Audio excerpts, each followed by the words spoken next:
और 18वां सम्मेलन खत्म हो गए तब हमारे मंडल स्तरीय सम्मेलन खत्म होंगे।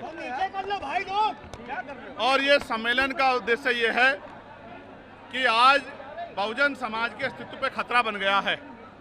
चारों तरफ से संविधान में जो प्रदत्त अधिकार उनको मिले हैं, उन अधिकारों को खत्म किया जा रहा है। चाहे वो आरक्षण हो, चाहे शिक्षा हो, चाहे नौकरियां हो, चाहे और जमीनें मिली हों, चाहे और अधिकार हों, उन सब अधिकारों पे डाका पड़ रहा है। चाहे बिजली के निजीकरण का मामला हो या शिक्षा मित्रों का मामला हो, उनके समायोजन का, चाहे 69,000 शिक्षक भर्ती का मामला हो, तमाम तरह से कमजोर वर्गों के खिलाफ अन्याय किया जा रहा है।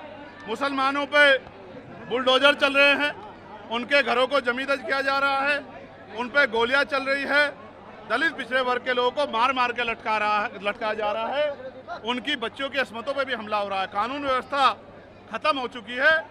ऐसे में अस्तित्व बचाओ, समाज में भाईचारा बनाओ, कमजोर वर्गों को जोड़ो और जोड़ के प्रबुद्ध जन सम्मेलन के जरिए भविष्य की तैयारी करो। जो 15 साल का सूखा है उसको खत्म करो, राजकाज लाओ और लोगों की समस्या दूर करो। जातिगत जनगणना होनी चाहिए, उसके साथ साथ उसके आंकड़े भी जारी होने चाहिए। सिर्फ गणना ही नहीं, किसके पास जमीन है, किसके पास रोजगार है, किसके पास इंडस्ट्री है, किसके पास पैसा है, किसके पास हेलीकॉप्टर है, किसके पास जहाज है, किसके पास 4 पहिया गाड़ी है, किसके पास 2 पहिया गाड़ी है, किस पे पक्का मकान है, किस पे दुकान है और कौन गरीबी में मर रहा है, ये सारी जानकारी सार्वजनिक होनी चाहिए। पंचायत चुनाव बहुत मजबूती से आजाद समाज पार्टी काशीराम और भीम आर्मी लड़ेगी।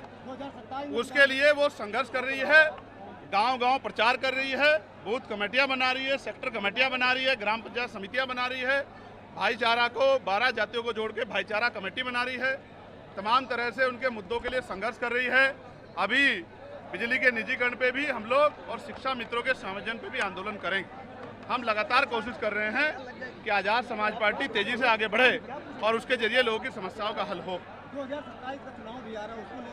2027 के चुनाव से पहले जो गुंडा राज उत्तर प्रदेश में चल रहा है उसको खत्म करना होगा।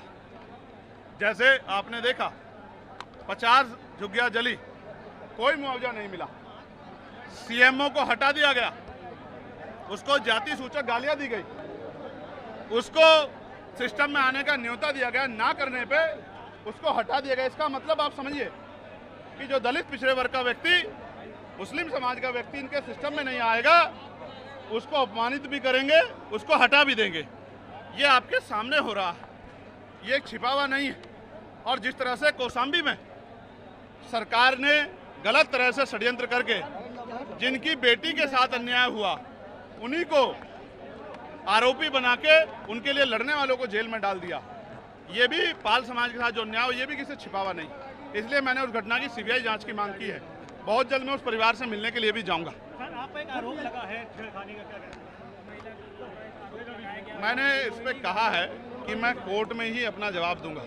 एक महिला के सम्मान का विषय, और मैं इस पर अब बात इसलिए भी रखना चाहता, मीडिया के लोग बहरे दौड़ाई है, मैं कई बार इस पर कह चुका हूँ, फिर मीडिया के लोग इस पर सवाल करते हैं।